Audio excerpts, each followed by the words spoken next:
4 जून को लोकसभा चुनाव के नतीजे भी सामने आ जाएंगे।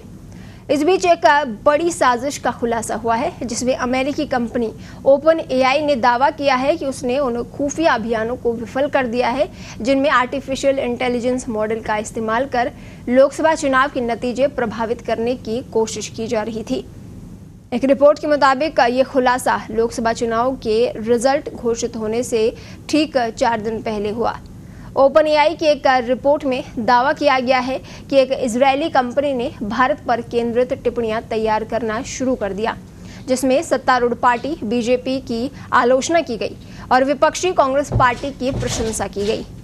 वहीं जीरो जेनो नाम के गुप्त ऑपरेशन में कनाडा, अमेरिका, इजरायल और घाना सहित कई क्षेत्रों में जनता की राय को प्रभावित करने के लिए फर्म द्वारा किए गए एक बड़े प्रयास का हिस्सा था।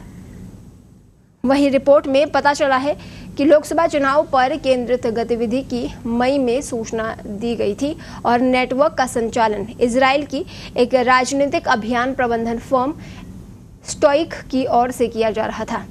ओपन एआई की रिपोर्ट में ऐसे अभियानों का हवाला दिया गया है जिनमें खुफिया कामों के लिए एआई का इस्तेमाल किया गया था, जिनका उपयोग जनता की राय में हेरफेर करने या राजनीतिक परिणामों को प्रभावित करने के लिए किया गया था।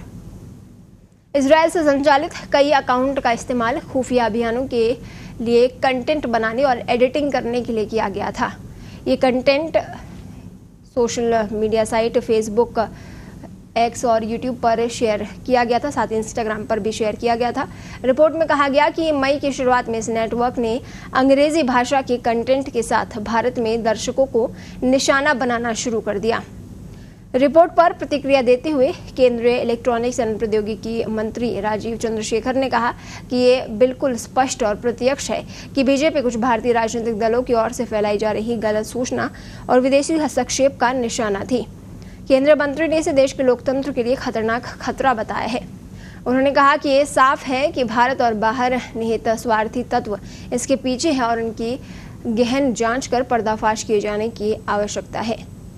राजीव चंद्रशेखर ने कहा कि इस समय मेरा विचार ये है कि इन प्लेटफॉर्म को इसे बहुत पहले जारी करना चाहिए था और चुनाव खत्म होने में इतनी देर नहीं करनी चाहिए थी।